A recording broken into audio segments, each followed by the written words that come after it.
Okay जी। तो अभी हम आगे बढ़ते हैं। आज हम अध्याय 8 हमारे हो चुके हैं और अध्याय 1 का है ना, 1 2 3 4 5 6 इसमें ये बताया गया है किस तरह से संसार में जीना चाहिए हमें, है ना। पहले 6 अध्याय हमको सिखाती है गीता कैसे हमें इस संसार में जीना चाहिए, और अध्याय 7 से लेके अध्याय 12 तक कृष्ण हमें ये सिखाते हैं कैसे हमें इस संसार से प्रेम करना चाहिए, है ना, और किस तरह से संसार में रहते हुए हम कृष्ण से प्रेम करें। और अध्याय 13 से लेके अध्याय 18 तक गीता हमको ये सिखाती है कैसे इस संसार को छोड़ना चाहिए। ओके, तो इसको जरा आप लिख लीजिए कि 3 थीम है गीता में। पहला, कैसे इस संसार में जीना चाहिए, गीता के पहले 6 अध्याय सिखाती है। गीता के बीच के अध्याय सिखाती है कैसे इस संसार में रहते हुए हम, है ना, कृष्ण से प्रेम करना चाहिए।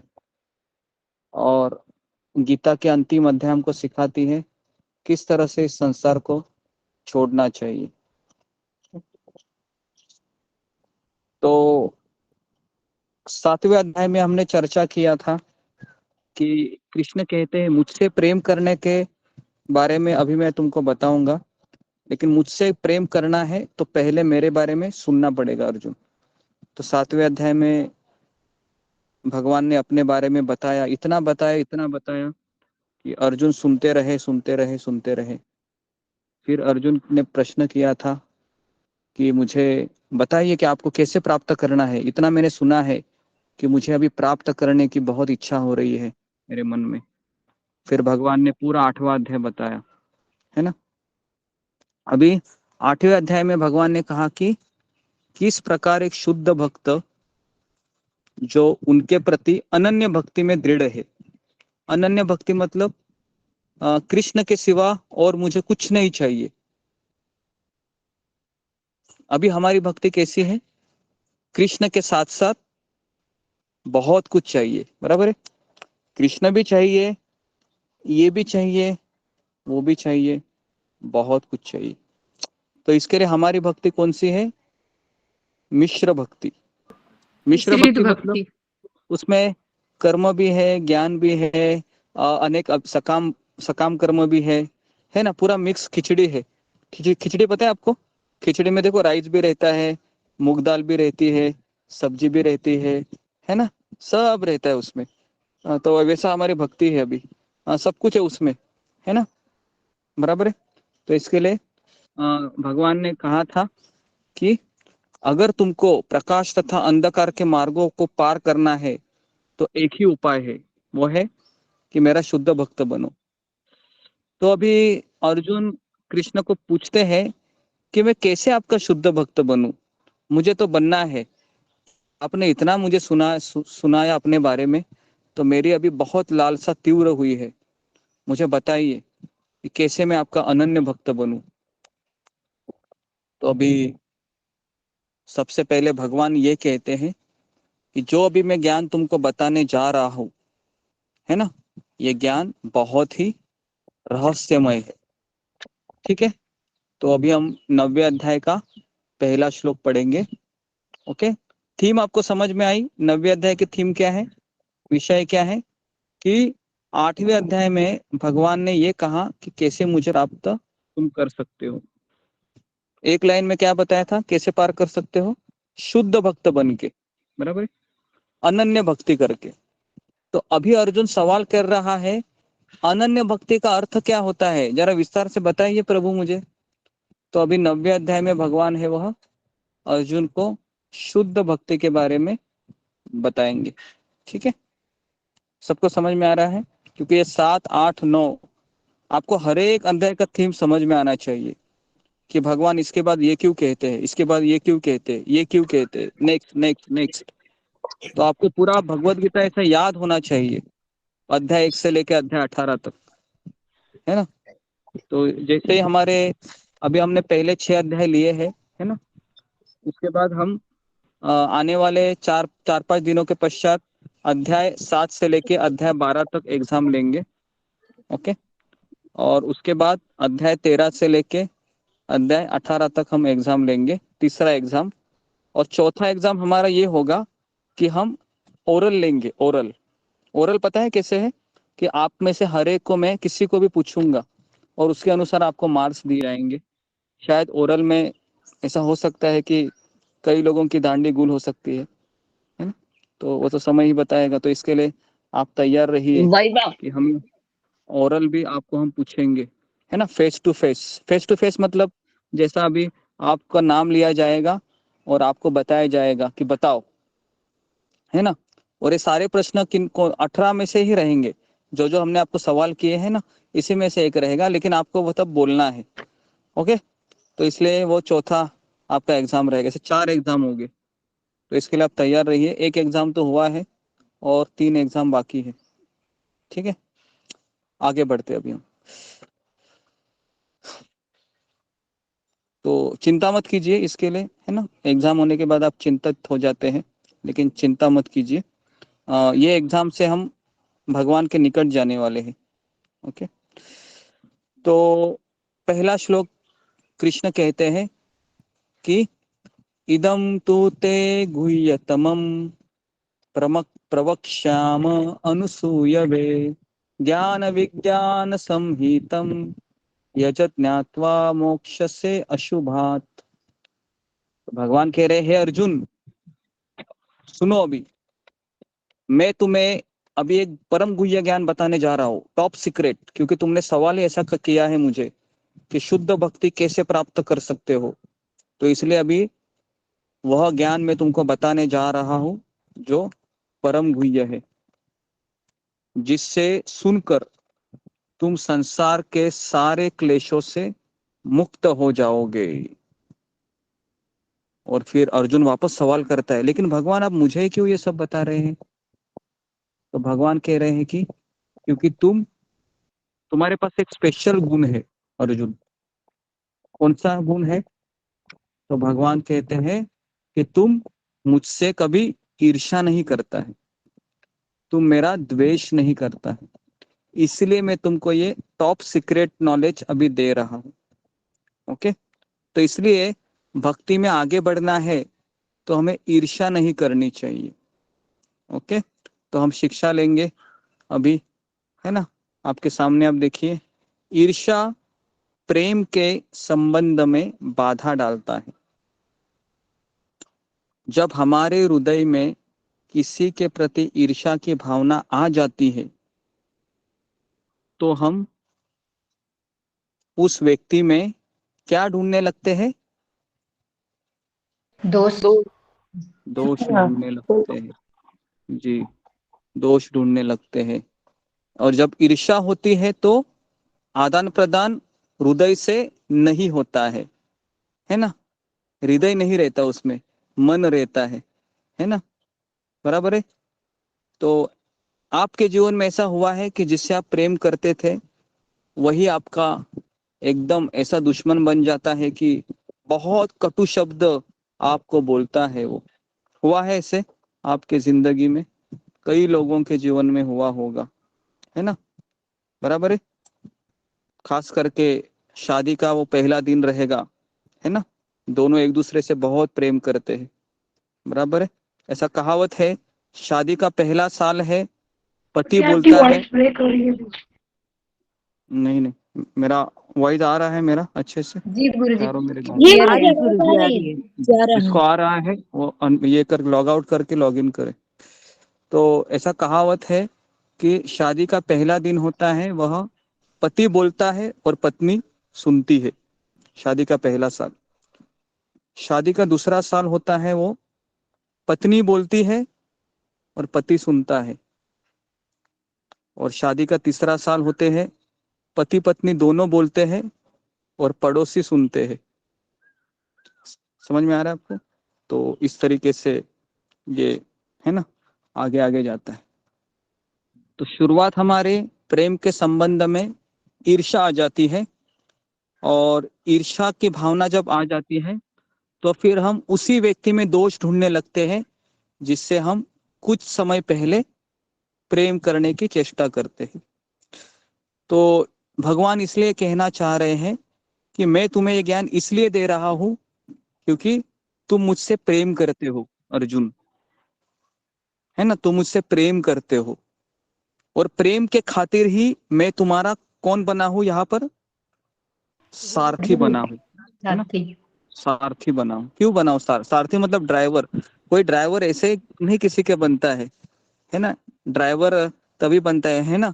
आप में से कितने लोगों ने देखा होगा कि एक पिता भी अपने पुत्र के लिए ड्राइवर बनता है जब वो पुत्र छोटा रहता है और पिता को कहता है घोड़ा बनो घोड़ा बन पिताजी, के, हाँ है हाँ ना, जी जी मुझे तुम्हारे ऊपर चढ़ना है ना। याद आ रहा है आपको? अगर आपको याद आ जी रहा जी हो जी, हाँ याद आ रहा है। तो ड्राइवर कब बनता है? प्रेम के खातिर बनता है ना, बराबर है ना, प्रेम रहता है।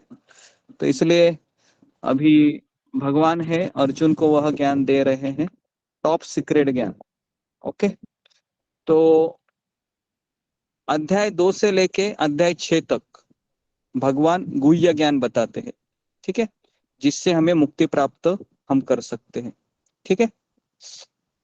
अध्याय 7 और 8 ये गुह्यतर ज्ञान है, इसमें भक्ति का ज्ञान है जिसको प्राप्त कर कर आप वैकुंठ जा सकते हो। और अभी जो आप ये जो पढ़ रहे हो ना, ये अध्याय, ये सबसे इंपॉर्टेंट अध्याय है गीता का। इसमें भगवान गुह्यतम ज्ञान प्रदान कर रहे हैं क्योंकि भगवान पहले ही श्लोक में एक शब्द का वर्णन कर रहे हैं कि ये ज्ञान कैसा है। इदम तू ते गुह्यतमम। गुह्यतमम मतलब बहुत परम गुह्य ज्ञान है, टॉप सीक्रेट। तो ये शुद्ध भक्ति का ज्ञान है।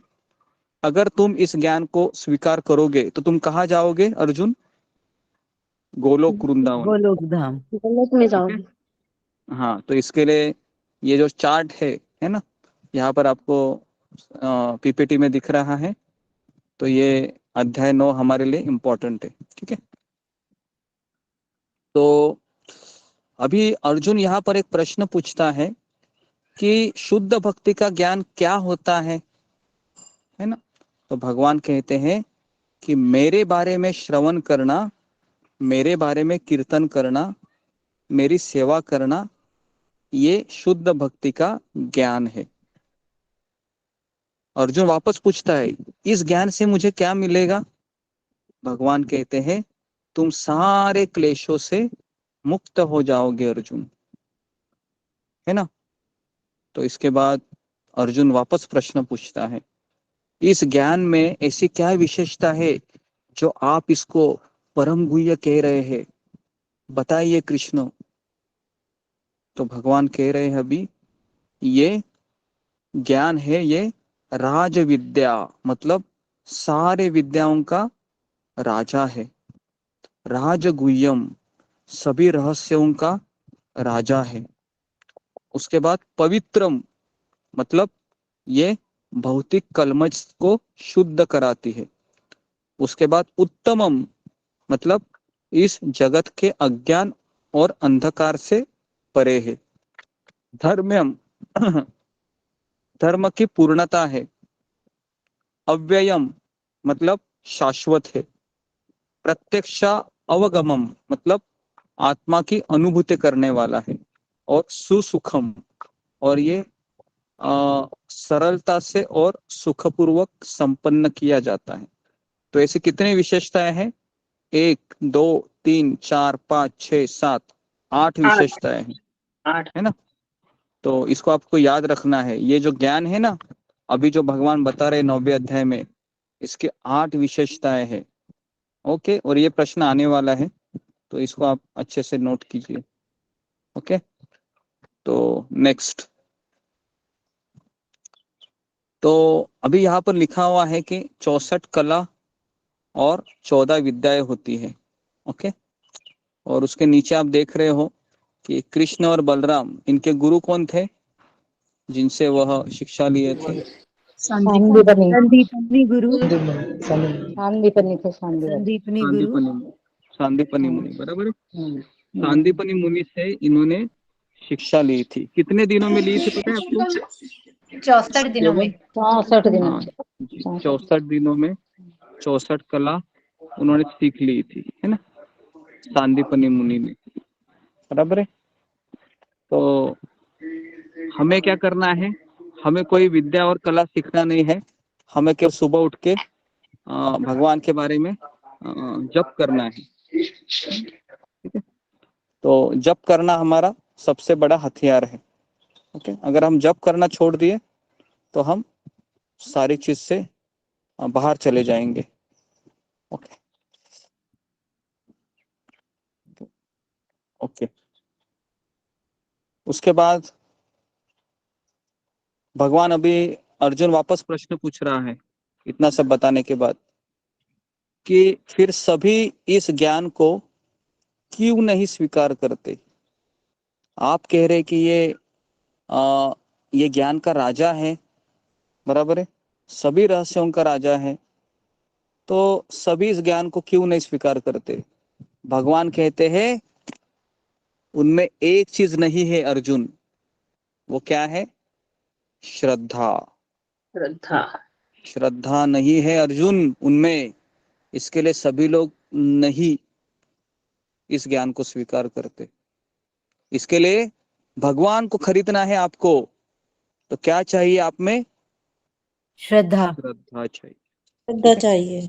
अगर आपके हाँ, अगर हमारे पास श्रद्धा है तो हम भगवान को खरीद सकते हैं। खरीद सकते का अर्थ क्या है? भगवान का हम दास बन सकते हैं। ओके। तो खरीदने का ये तात्पर्य है।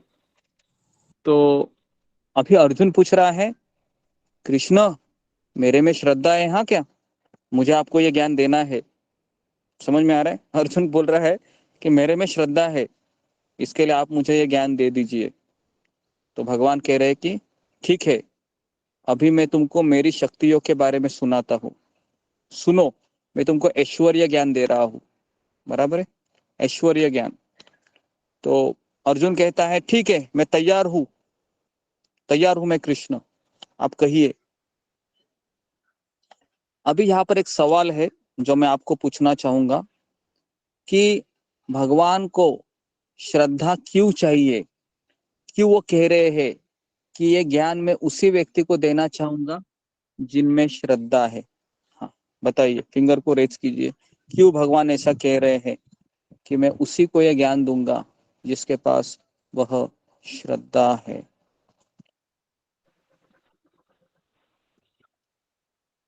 ओके, यशिका।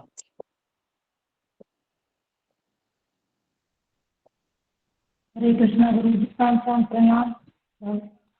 ये प्रश्न है कि भगवान ये तो कहते हैं कि श्रद्धा मेरे जो मेरे में श्रद्धा रखते हैं मैं उसी को ये ज्ञान दे रहा हूँ। तो श्रद्धा का मतलब होता है विश्वास, कि हमको ये विश्वास करना है कि परम सत्य है, और वो परम सत्य सिर्फ एक है कि है भगवान कृष्ण। और यही हमको विश्वास रखना है, और उन्हीं के हम हैं, उन्हीं के हम नित्य दास हैं। ये जो हम पूरा विश्वास रखेंगे तभी हमको ये भक्ति रूपी ज्ञान और प्रेम हमको प्रदान होगा। हरे कृष्ण गुरु जी। ओके, उसके बाद नेक्स्ट ज्योति माली। हरे कृष्ण गुरु जी, दंडवत प्रणाम। गुरु जी, मुझे ऐसा लगता है कि हमें श्रद्धा इसलिए भगवान के प्रति रखनी चाहिए क्योंकि हम तो भगवान के दास हैं ही, और हम भौतिक संसार में उलझे हुए हैं, तो इसको छोड़ के हमें बस भगवान का बस आसरा लेना चाहिए। हरे कृष्ण। ओके, नेक्स्ट है शंभवी शर्मा माता जी। हरे कृष्ण जी। क्योंकि भगवान ने खुद ही कहा है ना, श्रद्धावानम लभते ज्ञानम। तो और सब चीजें तो इंसान का जब तक उसको श्रद्धा, ईश्वर के प्रति श्रद्धा और समर्पण नहीं होगा तो उनका दिया हुआ ज्ञान वह कैसे प्राप्त कर सकता, समझ नहीं सकता। इसलिए ईश्वर के प्रति पूर्ण समर्पण और श्रद्धा चाहिए, तभी वो उनके दिए हुए ज्ञान को समझ सकता है। ठीक है। ओके, तो अभी मेरा अगला प्रश्न है कि कौन मुझे श्रद्धा की व्याख्या बता सकता है? श्रद्धा की व्याख्या क्या है? किसे श्रद्धा कहते हैं? जी, श्रद्धा की व्याख्या कीजिए। ओके, जुम्मा गोराई। हरे कृष्ण गुरु जी, पंचांग प्रणाम, सभी को मेरे प्रणाम। गुरु जी, एक हमें श्रद्धा की व्याख्या, एक जो श्रद्धा खुद श्रद्धा के रास्ते पे चल रहे हैं, क्योंकि एक आध्यात्मिक गुरु ही दे सकते हैं जो प्रामाणिक है, जो कृष्ण भावना भावित है, वो अपनी खुद की जिंदगी में श्रद्धा को लेकर आगे बढ़े हैं, तो वही हमें श्रद्धा का ज्ञान दे सकते हैं। नहीं तो इस तो दुनिया में सब पाखंड हैं, सब गुरु के नाम पे श्रद्धा के क्या वैल्यू है तो हमें पता नहीं चलेगा। एक प्रामाणिक गुरु ही हमें ये श्रद्धा दे सकते हैं। हरे कृष्णा गुरु जी। ठीक है। उसके बाद सुजाता।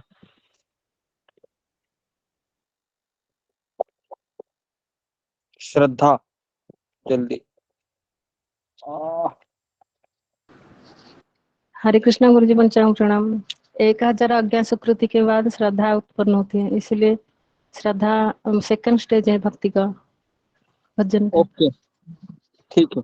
तो देखिए, श्रद्धा की व्याख्या इस तरीके से है कि ये श्रद्धा है वो सुनने से उत्पन्न होती है। और अगर एक उदाहरण आता है कि हम जब नाई के पास जाते हैं बाल कटाने के लिए, तो उसके पास बहुत बड़ा छुरा होता है जिससे वो हमारे बाल को फिर बाद में फिनिशिंग करता है वो, है ना। अभी उसके हाथ में बहुत बड़ा वो वस्तरिया होता है और उससे वो हमारी गर्दन भी काट सकता है, बराबर है। लेकिन फिर भी हम उस पे श्रद्धा रखते हैं कि ये मेरे बाल ही काटेगा, गर्दन नहीं काटेगा, ठीक है। विश्वास। दूसरा है, उदाहरण में देना चाहूंगा, जब हम किसी सरकारी बस में बैठते हैं, बराबर है, तो हम जो सरकारी बस का जो ड्राइवर होता है, या आप रिक्शा में भी बैठते हैं, तो क्या आप रिक्शा वाले को पूछते हैं कि भैया आपका जरा ड्राइविंग लाइसेंस दिखाइए, तभी मैं आपके सीट पर बैठूंगा, ऐसा बोलते हैं? तो नहीं बोलते हैं, बराबर है। कितने लोग ऐसा बोलते हैं? मुझे नहीं लगता कोई बोलता है। बोलता है? नहीं बोलता। तो उसमें भी गुरुजी, हम श्रद्धा है वो रखते ही है, बराबर है। गुरुजी, तो हरे जी कृष्ण गुरुजी। आप जिसको श्रद्धा बोलते हैं उसको विश्वास जैसा लग रहा है, मतलब विश्वास, श्रद्धा गुरु जी, विश्वास श्रद्धा का मतलब है दृढ़ श्रद्धा विश्वास। का मतलब विश्वास, दृढ़ विश्वास। जी, श्रद्धा का अर्थ ही वो विश्वास है, वो बराबर है। लेकिन कभी कभी विश्वास भी कमजोर हो जाता है, बराबर है। किसी चीज पे विश्वास है हमारा, कुछ समय के लिए रहता है, कुछ समय के लिए चला जाता है। लेकिन जो श्रद्धा होती है ना, भगवान के प्रति, वो हमेशा हमारी बढ़ती ही जाती है। लेकिन अगर गलत संग हो गया तो हमारी श्रद्धा कमजोर हो सकती है, ठीक है। तो कहने का तात्पर्य है कि श्रद्धा क्यों जरूरी है, क्योंकि भगवान कहते हैं कि जब तुम्हारे पास श्रद्धा होगी तो मेरे प्रति तुम्हारे एक हृदय में अटूट विश्वास होगा, ठीक है। तो इससे तुम मुझे खरीद सकते हो या मेरा सेवक बन सकते हो, इस तरीके से। तो यहाँ पर हम बहुत सारे एग्जाम्पल दिए हैं, आप देख रहे हो। तो इस तरह से हम स्कूल में जाते हैं, है ना, क्या लिखना वहाँ है गुरु जी? भगवान को श्रद्धा क्यों चाहिए, इसका आंसर क्या लिखेंगे? भगवान को श्रद्धा क्यों चाहिए, क्योंकि श्रद्धा में भगवान के प्रति वह जो भगवान के प्रति सुनने से जो ज्ञान है ना, उस श्रद्धा में छिपा रहता है। इसके लिए भगवान उस श्रद्धा को, है ना, तो इसके लिए श्रद्धा का बीज है वो गुरु ही देता है शिष्य के हृदय में। तो वो बीज है वो सुनने से ही आता है, और सुनने से ही वो श्रद्धा का बीज हृदय में सिंचित होता है। तो इसके लिए श्रद्धा के ही अंदर है वह भगवान के प्रति दिव्य ज्ञान का जो बीज है वो छिपा रहता है। तो इसके लिए भगवान को श्रद्धा की आवश्यकता है। Okay, next.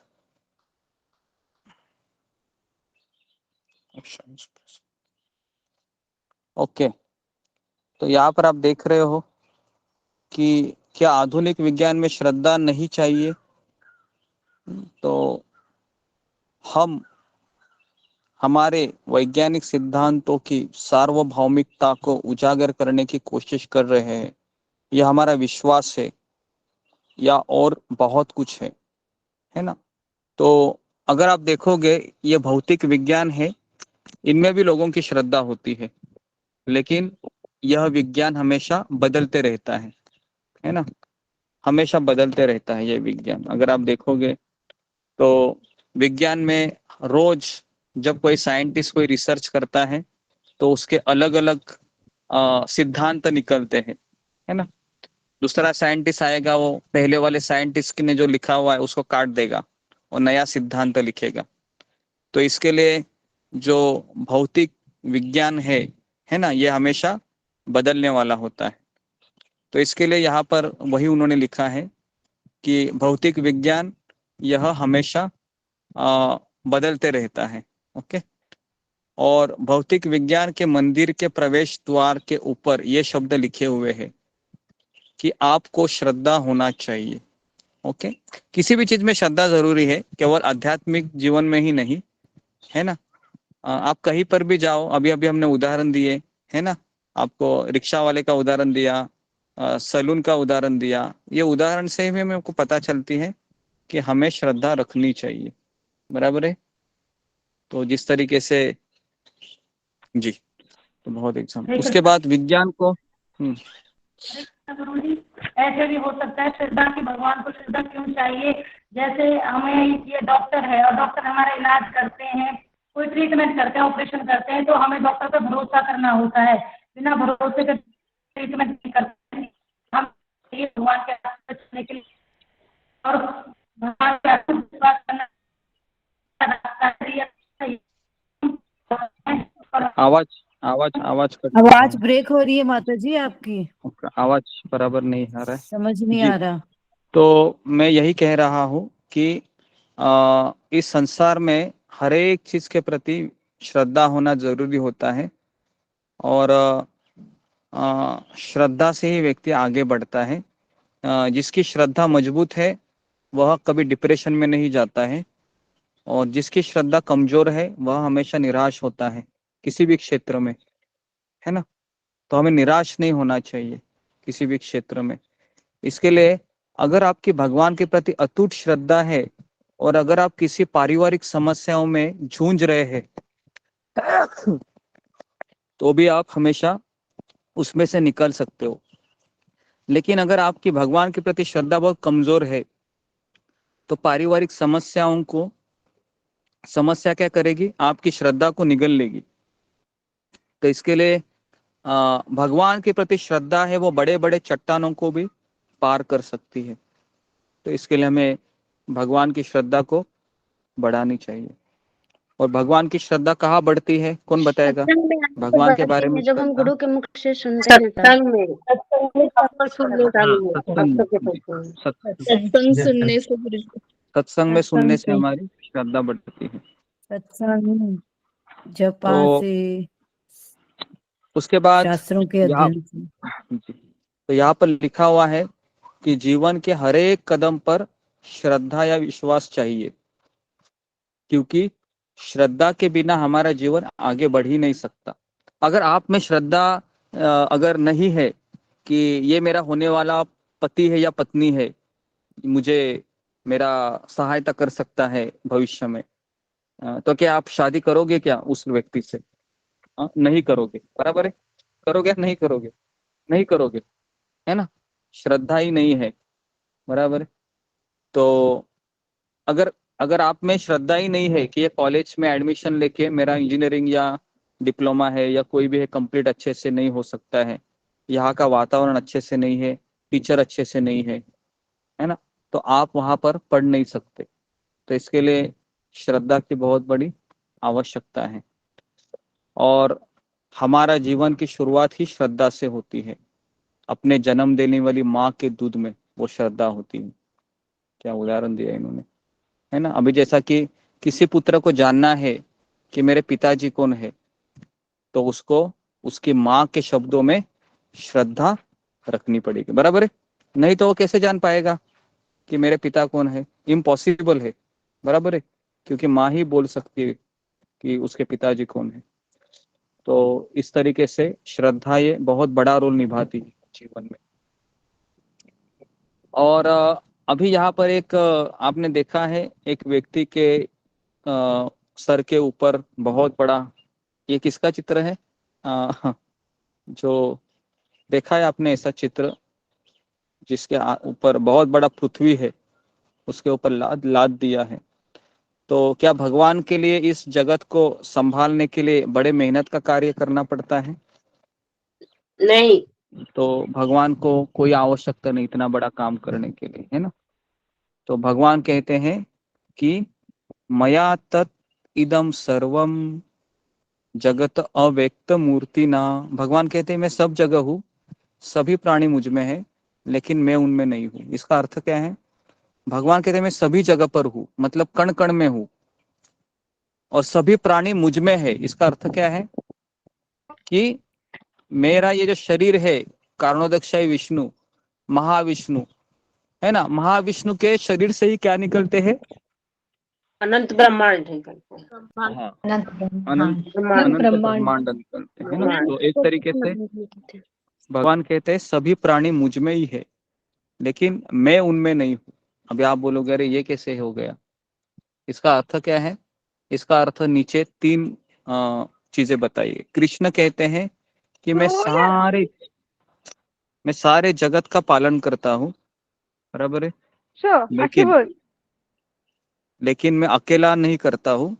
मेरे और इस संसार के बीच में कई लोग रहते, वो मेरी शक्तियां है।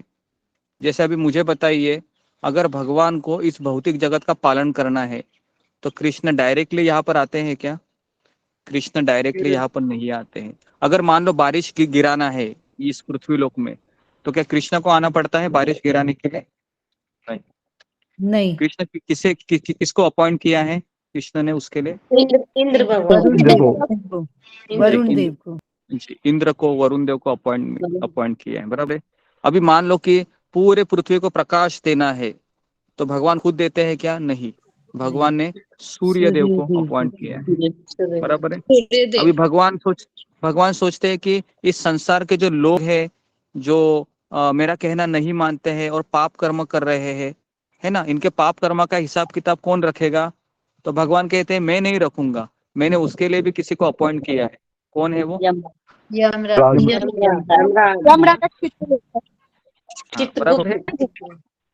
हाँ, चित्रगुप्त है, यमराज है, बराबर है।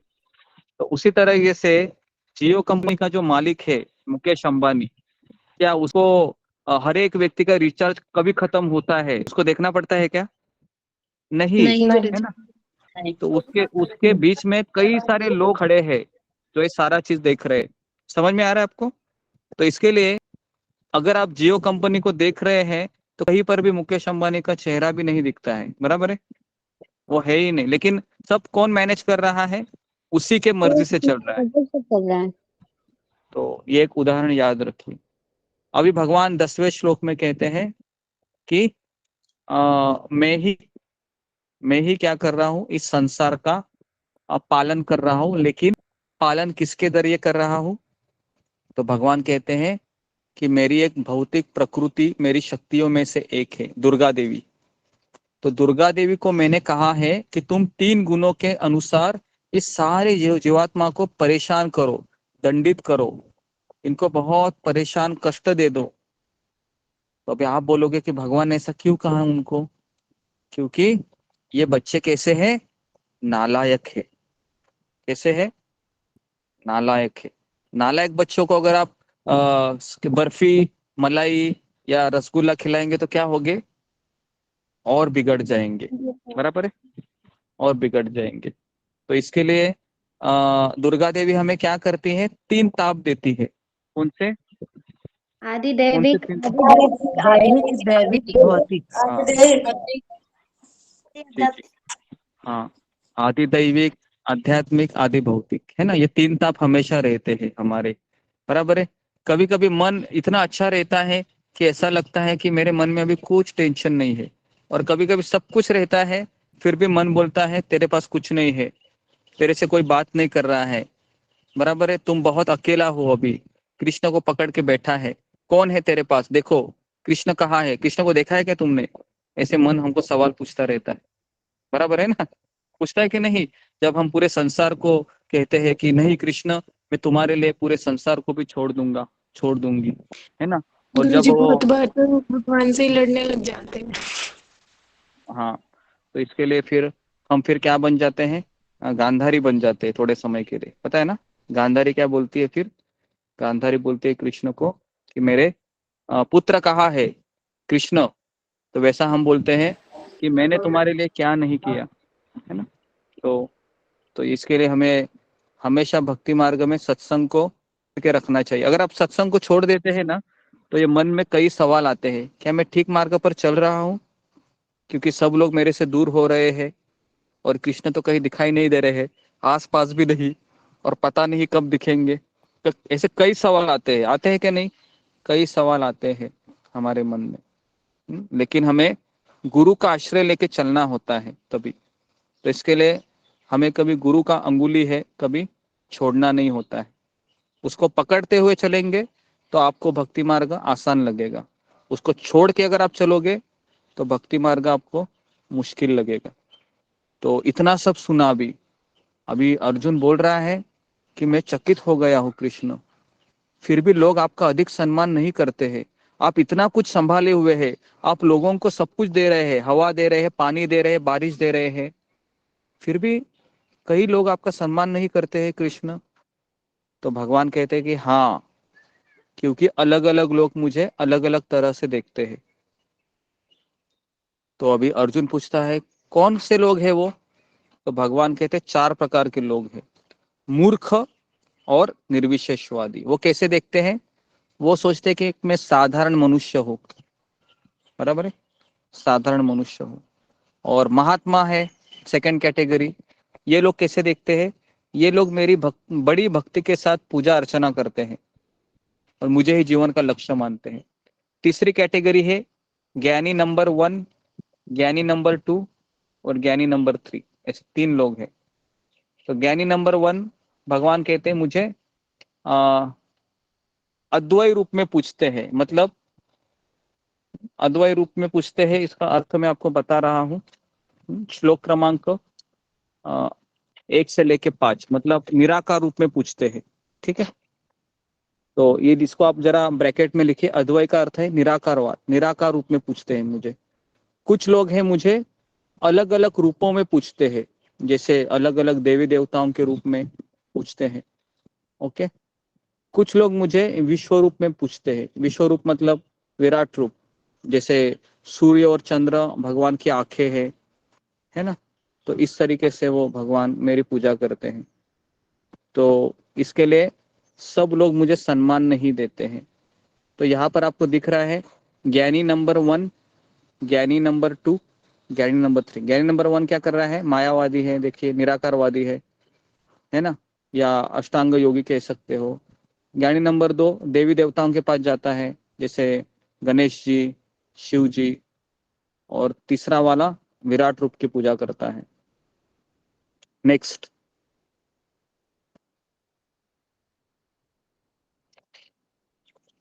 ओके, इतना सब बोलने के बाद भगवान वापस कह रहे हैं कि मैं सब कुछ में हूं, सब जगह व्याप्त हूं, मैं ही परम आश्रय हूं, मैं ही सब कारणों के कारण हूं। तो अभी उसके बाद भगवान कहते हैं कि अनन्यश्यन्तो माये जना पर्युपासते तेषां नित्य अभियुक्तानां योगक्षेम वहाम्यहम्। अर्जुन पूछता है कि भगवान, अगर आपको इस तरीके से कोई जान लेता है कि आप सभी कारणों के कारण है, आप सभी के आश्रय है, आप सब जगह व्याप्त है, आप सब कुछ में है, तो ऐसा व्यक्ति क्या करता है। तो भगवान कहते हैं ऐसा व्यक्ति अनन्य भक्ति में लग जाता है। तो अभी मेरा सवाल है कि हम सब कुछ छोड़कर भगवान को कब आश्रय मान सकते हैं, जब हम भगवान के बारे में सुनेंगे। इतना सुनना चाहिए, इतना सुनना चाहिए ना कि कान ऐसे बजते रहना चाहिए गीता के श्लोकों से, गीता के वो वाक्यों से, है ना। हमेशा कान में कोई दूसरा विचार ही नहीं जाना चाहिए, क्योंकि ये कान ही है जो हमें गलत रास्ते पर लेके जाते हैं, और ये कान ही है जो हमको सही रास्ते पर लेके जाते हैं। अभी आप बोलोगे कैसे, तो मुझे बताओ। जब आप गलत लोगों के संगति में जाते हैं, जैसे मंथरा है, जब कैकेयी के पास आई थी तो कैकेयी ने क्या किया था मंथरा से, सुना था। कान भरे थे। हाँ, कान श्रवण से किया सुना, हाँ सुना था, सुना था, है श्रवण ना। किया था वाक्य को। और जी, और रुक्मिणी ने भी क्या किया था उस ब्राह्मण से? सुना ही था। सुना ही था, है ना। श्रवण हाँ किया था। जी, तो एक का मति है वो क्या हो गया, विनाश हो गया, और दूसरे का विनाश। मति है वो उच्चतर हो गया, है ना। तो इसके सही, लिए हाँ जी जी। हाँ, तो इसके लिए कान है। अगर आप किसी ऐसे व्यक्ति को दोगे आपके कान, तो आपके वाट लगाएगा वो। समझ में आ रहा है? जी ये गुरु इसको जी। आप अच्छे से नोट कीजिए, क्योंकि ऐसा नहीं है, अगर आप गलत चीज श्रवण करोगे ना, उससे भी हमारी वाट लग सकती है। पूरा कृष्ण चले जाते हैं उस हृदय से, अगर हम गलत चीज सुनते हैं तो इसके लिए भगवान कहते हैं, जो व्यक्ति अनन्य भक्ति में लगा है उसका मैं क्या करता हूँ, अर्जुन सुनो, मैं उसका सारा चीज का देखभाल करता हूँ। जो उसके पास है उसका मैं रक्षा करता हूँ, और जो उसके पास नहीं है वो मैं सब दे देता हूँ। तो अभी आप लोग बोलोगे कि मुझे अभी तक क्यों नहीं दिया है कृष्ण, तो मेरा ये सवाल है, क्या हम अनन्य भक्ति कर रहे हैं क्या? नहीं गुरुजी, नहीं कर रहे।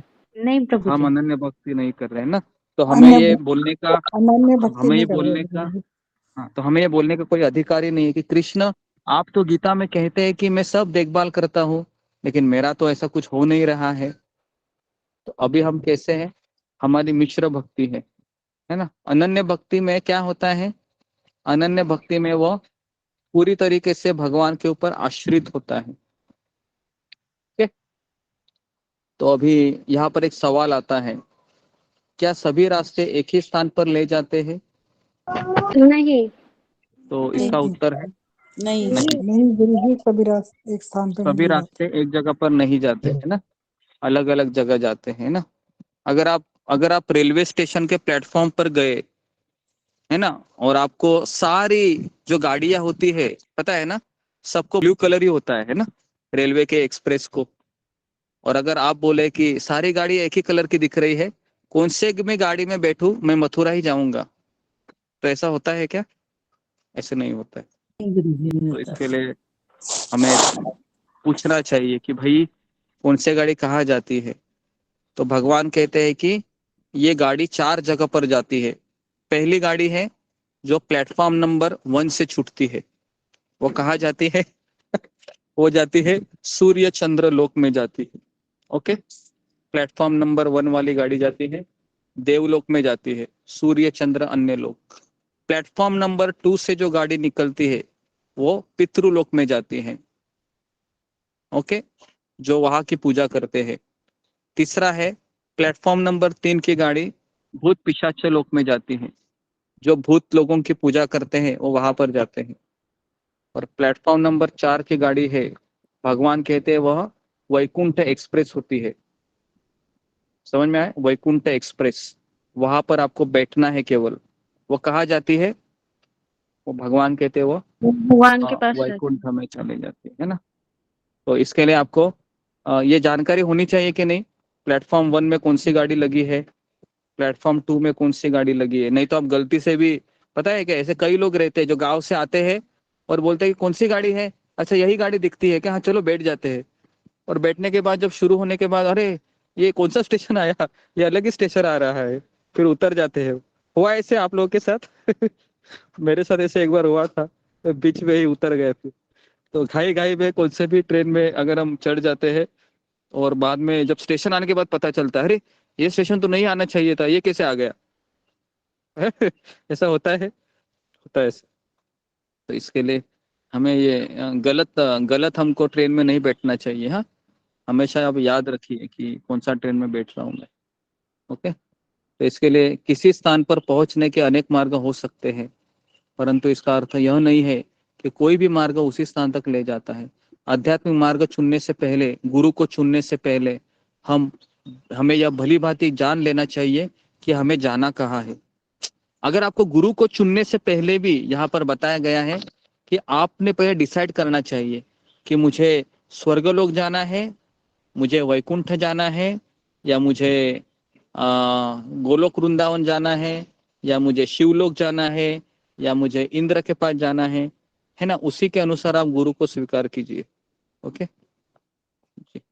नेक्स्ट।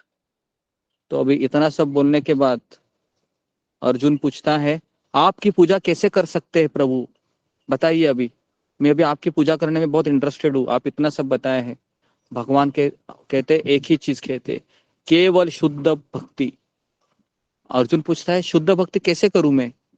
भगवान कहते हैं एक तुलसी का पत्ता है, एक गुलाब का फूल है, एक फल है कोई भी, और थोड़ा सा जल है, ये मुझे भक्ति से अर्पण करो। पत्रम पुष्पम फलम तोयम यो में भक्त्या प्रयश्यति। भगवान कहते भक्ति से अर्पण करो, है ना।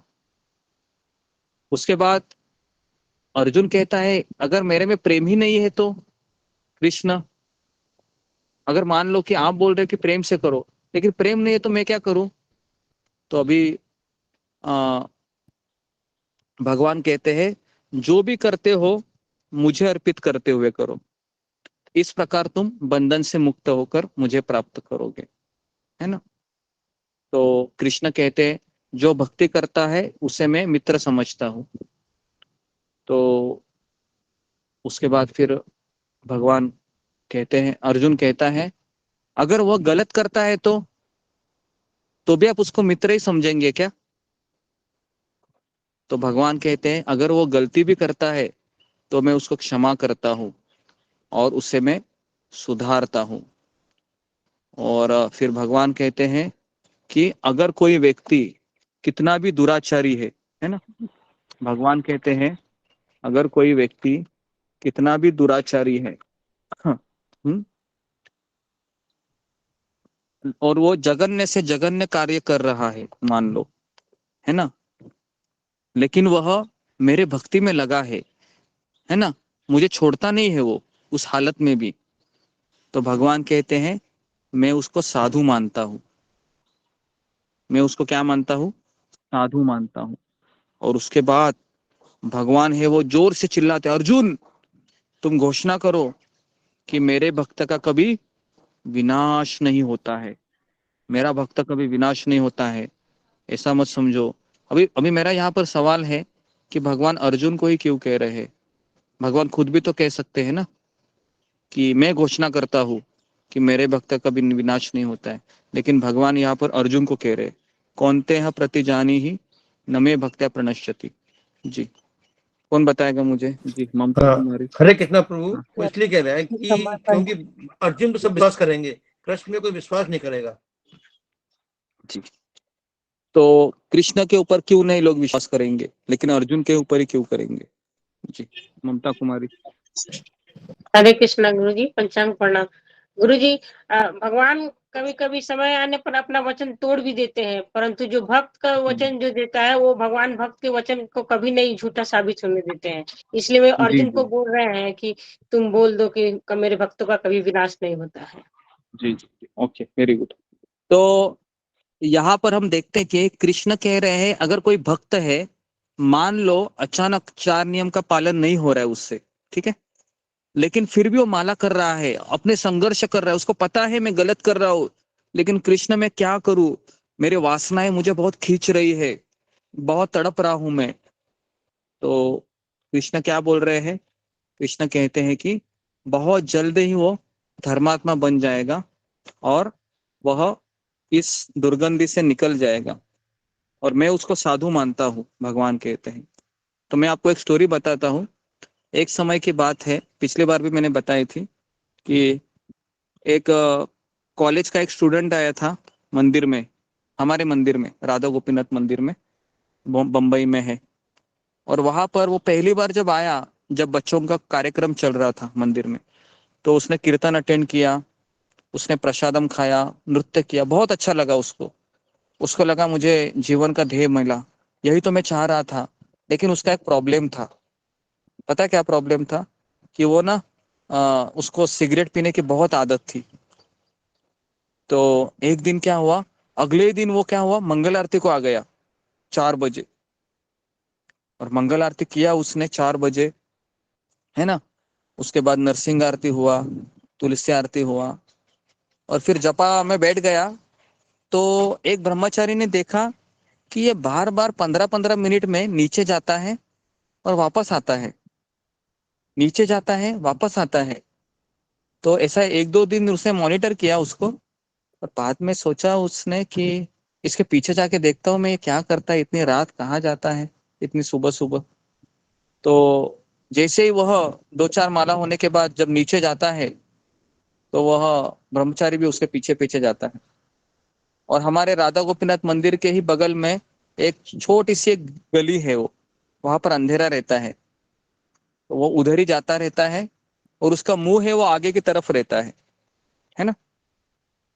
और जैसे ही उसने, है ना, माचिस का काड़ी है वो जलाता है, और मुंह पे सिगरेट रखता है वो, और तभी पीछे से वो ब्रह्मचारी आता है और उसको ऐसे पीछे से ऐसे हाथ मारता है, ऐसे खट करके। वो डर जाता है, उसको पता चलता है किसी ने मुझे पकड़ लिया।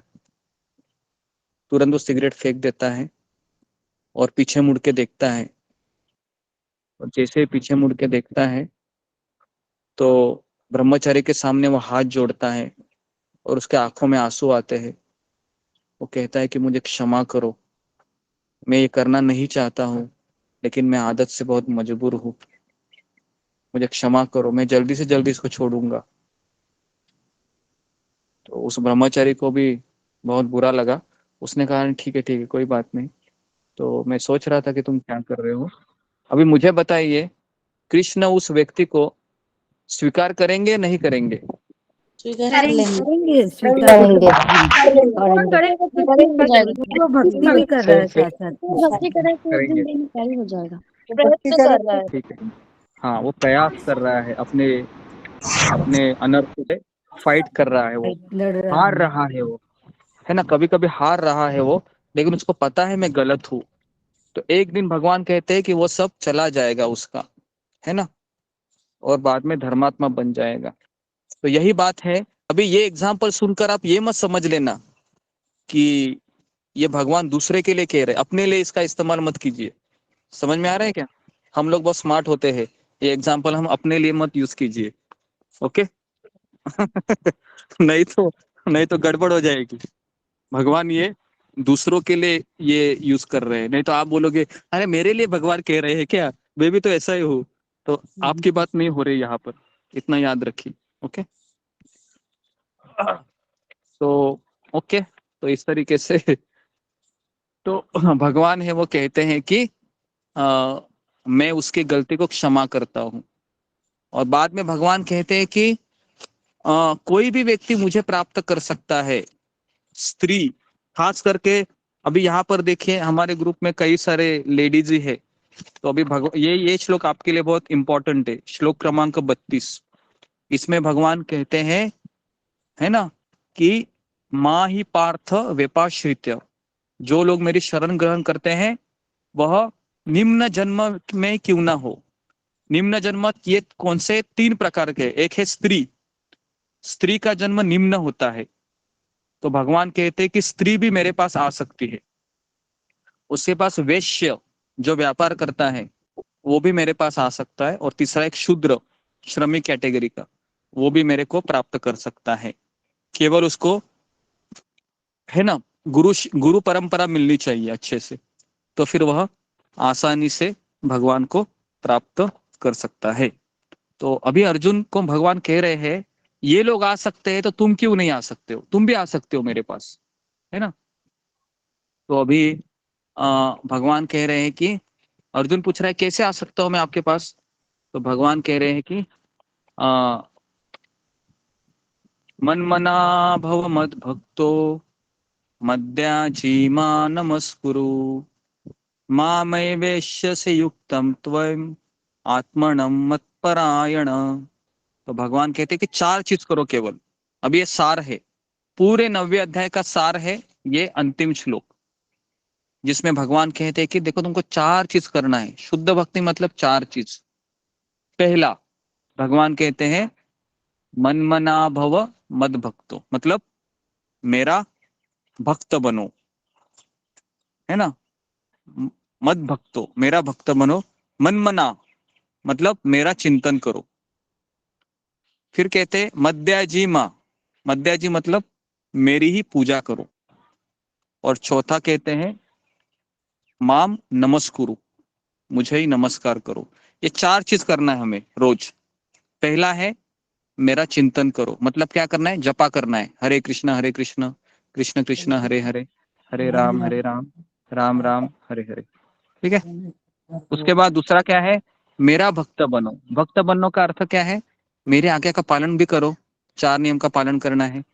ठीक है। तीसरा कहते हैं कि मेरी ही पूजा करो, मतलब क्या है, घर में विग्रह को लाना है, जगन्नाथ बलदेव सुभद्रा गौर निताई। ओके, कितने हो गए, 3 हो गए। और चौथा क्या कर रहा है, लाने के बाद क्या करना है, मुझे नमस्कार करो, प्रणाम करो। तो ये 4 चीज अगर हम करेंगे तो भगवान कहते हैं तुम मुझे प्राप्त कर सकते हो और शुद्ध भक्ति में भी एंट्री कर सकते हो, है ना। तो इस तरीके से ये 9वां अध्याय है जिसमें भगवान सारा चीज बताते हैं कि अगर मान लो हम शुद्ध भक्त के मार्ग पर लड़खड़ा जाते हैं, लेकिन अगर हम अपराध नहीं करते हैं गुरु के प्रति, वैष्णव के प्रति, और अपने आप को ही दोषी ठहराते हैं कि मेरे में गलतियां है, ये मार्ग है, ये बहुत सुंदर है ना, गुरु शिष्य परंपरा मुझे मिला है, लेकिन मेरे में अवगुण है, इसके लिए मुझे सारी चीज ये दोषात्मक तरीके से दिखाई दे रही है ना। तो जब भी आपको लगे कि भक्ति मार्ग में कुछ समस्या है, तो आपको स्वयं को पूछना है कि मेरे अंदर समस्या है, मेरे अंदर वो काम वासना है, लोभ है, ईर्ष्या है, इसलिए मुझे ये सारे जो वैष्णव समुदाय है वो इस तरीके से दिख रहा है ना। अपने आप को दोष दीजिए कभी, लेकिन सत्संग को या वैष्णव को कभी दोष मत दीजिए। अगर ये हम करते रहेंगे ना, तो हम कितनी भी गलतियां करेंगे तो भगवान हमको स्वीकार करेंगे, है ना। तो हम यही चीज यहाँ पर हम बताए रहे, और फिर हम 4 चीजें करेंगे तो भगवान हमें प्राप्त जरूर होंगे। ठीक है। हरे कृष्ण। तो मैं यहाँ पर रुकता हूँ। ओके, तो किसी का प्रश्न है 5 मिनट प्रश्न करेंगे, फिर हम 4 बजे 2 जगह पर वेलकमिंग है आज। हरे कृष्णा गुरु जी, पंचांग प्रणाम। हरे कृष्ण गुरु जी। जी, हरे कृष्णा गुरु जी, पंजाब। हरे कृष्ण गुरु जी। एक मिनट, प्रश्न हरे कृष्णा गुरु जी, प्रणाम मत पंचांग कीजिए, आप प्रणाम। प्रणाम क्यों कर रहे हो, प्रश्न पूछिए। ओके, पहला है, ओके, पहला प्रश्न यशिका। हरे कृष्ण गुरु, मेरा कोई प्रश्न नहीं है। ओके, तो जिनके प्रश्न है फिंगर को रेस कीजिए। 2 प्रश्न में लेता हूँ केवल, उसके बाद हम किसी के विग्रह का देवी मंडल। जी गुरु जी, हरे कृष्णा, पंचांग प्रणाम। गुरु जी के चरणों में पंचांग प्रणाम। गुरु जी, आपने अभी जस्ट कहा कि निम्न कुल में जन्म, जैसे स्त्रियों का जिक्र हुआ, तो क्या पुरुष का उच्च कुल में हुआ क्या? थोड़ा समझाइए इसके बारे में। अभी मैं ये नहीं कह रहा हूँ कि स्त्री का जन्म ये नीच कुल में है। एक्चुअली भगवान ही गीता में कह रहे हैं कि निम्न जाति में 3 आते हैं। अभी व्यापारी भी तो एक तरीके से पुरुष ही होता है ना, जो व्यापार करता है या नौकरी करता है। तो यहाँ पर स्त्री पुरुष की बात नहीं हो रही है, यहाँ पर इसकी बात हो रही है, जो वर्ण और आश्रम है उसकी बात हो रही है। जैसे ब्राह्मण और क्षत्रिय है, इन दोनों को उच्च वर्ग का माना जाता है, और फिर जो क्षुद्र है और जो वैश्य है उनको निम्न जाति का माना जाता है। और स्त्री है, स्त्री को इसलिए निम्न जाति का माना जाता है क्योंकि वो हमेशा आश्रित रहती है ना, और उसको बनाया ही ऐसे गया है। आप देखो, जब श्री इंडिपेंडेंट बनती है ना, तो सबसे सबसे ज्यादा तकलीफ उसी को होती है। जब वो बाहर जाती है ना इंडिपेंडेंट बनकर, तो पूरा समाज उसको गलत तरीके से देखता है, और फिर वो अपने आप को वो हमेशा छिपाते हुए घूमती रहती है बाहर में। तो इसके लिए भगवान ने स्त्री को बनाया ही ऐसे है कि वो किसी के ऊपर निर्भर होकर अपने आप को पूर्ण कर सकती है। लेकिन वो अगर इंडिपेंडेंट या स्वतंत्र रहेगी, है ना, तो कभी भी वो भगवान को प्राप्त नहीं कर सकती। इसके लिए ऐसा कहा जाता है कि स्त्री को हमेशा, है ना, पुरुष के ऊपर निर्भर होना चाहिए। लेकिन अभी जो पुरुष है, जो पति के रूप में है, अगर वो भक्त नहीं है तो फिर उसके लिए समस्या बन जाती है। तो फिर उसके लिए कोई ऐसे है ना, शिक्षा गुरु या फिर कोई मार्गदर्शक, है ना, उसको स्वीकार करते हुए अगर वो आगे चलेगी, जैसे शबरी का जिक्र आता आता है, शबरी के जो गुरु थे वो कौन थे? मातंग ऋषि थे, है ना। तो मातंग ऋषि ने भी शबरी को यही कहा था कि तुम है वह यहाँ पर सेवा करती रहना, और फिर उसको प्रभु रामचंद्र मिल जाते हैं, बराबर है। तो ये एक उदाहरण याद आ रहा है मुझे जो हमारे लिए आदर्श है, ठीक है। गुरुजी, क्या तो स्त्रियां जनेऊ धारण कर सकती हैं? नहीं, स्त्रियां जनेऊ धारण नहीं करती है, लेकिन स्त्रियों को ब्राह्मण दीक्षा मिल जाता है। इस्कॉन में तो ब्राह्मण दीक्षा लेडीज को भी दे देते हैं। शिला प्रभुपाद ने ऐसा स्त्री पुरुष ऐसा कोई भेद नहीं किया, मतलब बेसिकली प्रभुपाद ने स्त्रियों को भी ब्राह्मण दीक्षा दिया, लेकिन हमेशा इस्कॉन में मैनेजमेंट में ऊपर पुरुष ही होते हैं, स्त्रियां नहीं होती हैं। लेकिन भक्ति मार्ग में हम देखते हैं कि कई स्त्रियां हैं वो पुरुष से भी श्रेष्ठ है, जैसे वृंदावन की गोपियां है ना, सबसे श्रेष्ठ है वो भक्त, बराबर है। उसके आगे तो कोई नहीं है। सबसे टॉप भक्त कौन है भगवान के? लेडीज ही है, बराबर ना। सबसे टॉप भक्त कौन है कृष्ण के? लेडीज ही तो है। कौन है वो? वृंदावन की गोपियां। वृंदावन की गोपियां।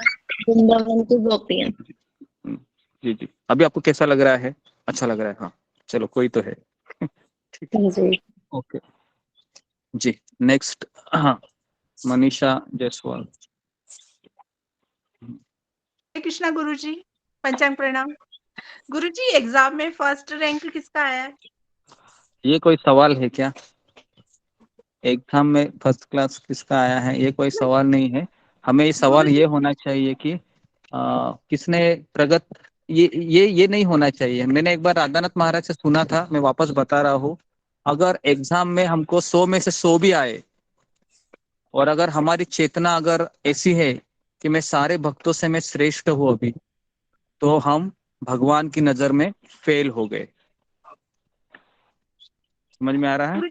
और अगर मान लो मुझे 35% मिल गए या मैं फेल हो गई हूँ, मान लो एग्जाम में गीता के, लेकिन अगर मेरी चेतना ये है कि मैं भगवान के भक्तों का सेवक हूं मैं, और मैं बहुत पतित हूँ, इसके लिए मेरी ये दशा हो गई, तो हम भगवान की नजर में 100 में से 100 मिल गए। नंबर गुरुजी, हमारा मतलब था हाईएस्ट परसेंटेज किससे आए, नहीं मतलब?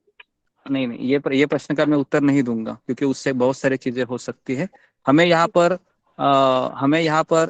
कंपटीशन का मूड नहीं करना। हमें यहाँ पर एक मार्क्स भी मैं इसलिए दे रहा हूँ क्योंकि आप अपने आप को पहचान लीजिए कि मैं कहाँ पर थोड़ा सा लैक, है ना। हमें तो वो कंपटीशन का मूड नहीं लाना चाहिए। तो इसके सर्टिफिकेट में लिए, लिखे हैं मार्क्स। हाँ वही तो, इसके लिए आप एक्चुअली वो मार्क्स भी आप ना अपने पास ही रखिए। लेडीज का प्रॉब्लम क्या होता है, वो फोन करके पूछती है तुम्हें कितने मिले, मुझे इतने मिले। तो ऐसा नहीं होना चाहिए। तो उससे क्या होगा ना, उससे फिर वो कंपैरिजन मेंटेलिटी आ जाती है ना।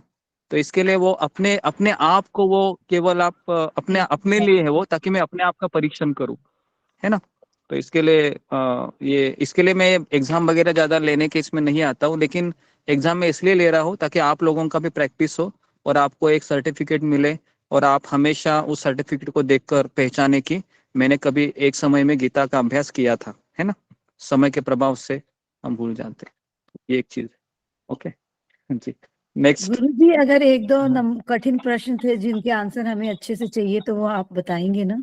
हाँ हाँ, हम बताएंगे जब हम आप मुझे क्वेश्चन भी पूछ सकते हो जब, अभी थोड़ा फ्री टाइम अभी नहीं है, तो एक समय कभी 15-20 मिनट, आधा घंटा हम रखेंगे क्वेश्चन आंसर के लिए गीता के।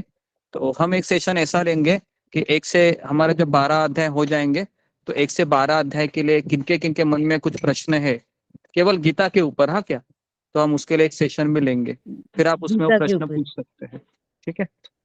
ओके जी, गुरुजी जी, गुरुजी। ओके। तो उसके बाद आखिरी रुमा साहा। जी गुरुजी, दंडवत प्रणाम। हाँ। गुरुजी, आपने कहा मतलब जो गलत करता है, अगर वो फिर भी भगवान की सेवा में लगा रहता है तो भगवान उसको माफ कर देते हैं। अगर ये सोच के कोई बंदा या कोई भी वो गलत चीज को कंटिन्यू रखे, जो भगवान मुझे जो तो मैं भगवान का सेवा कर रही हूँ और वो चीज को माफ कर देंगे, और ये सोच के वो कभी प्रयास ही ना करे कि मैं उस चीज को, उस आदत को छोड़ूं। क्या ये सही होगा? नहीं, मैंने उस उदाहरण में क्या कहा था, उस सिगरेट का जो स्टूडेंट था उसके आंखों में ना आंसू थे, वो गिल्ट मार रहा था, है ना, बराबर है ना। उसका एटीट्यूड क्या था, मैं गलत हूँ।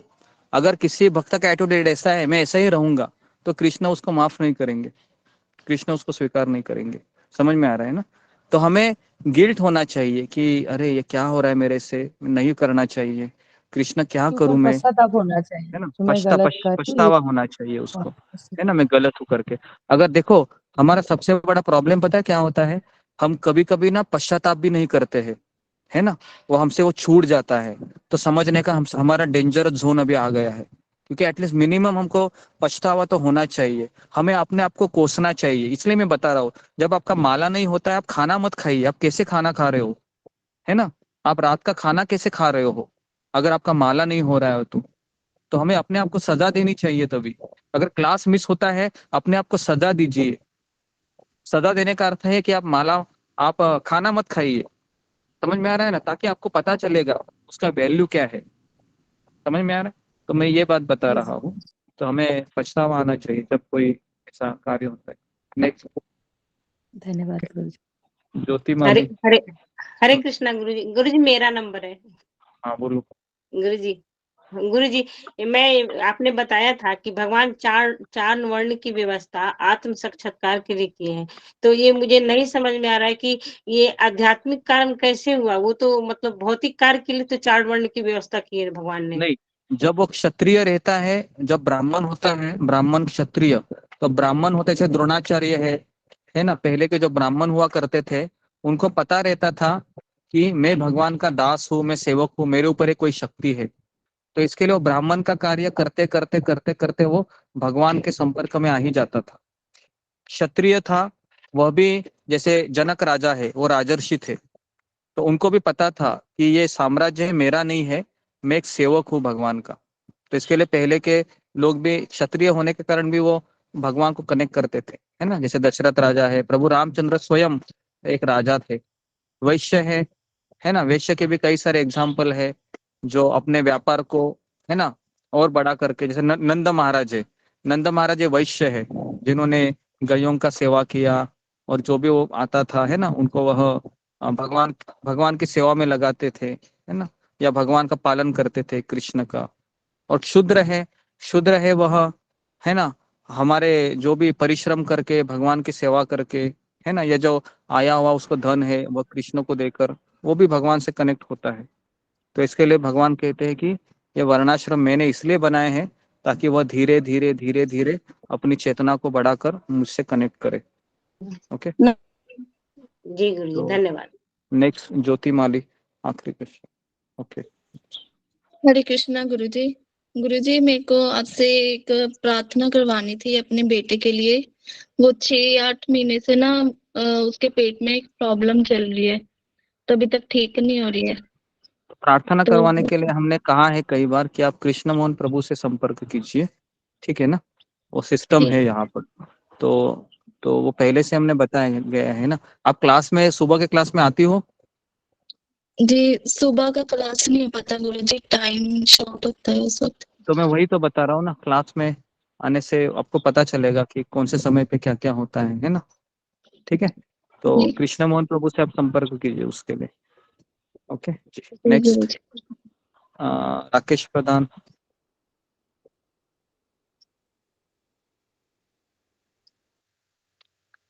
Okay, next, Deepti Sachdeva.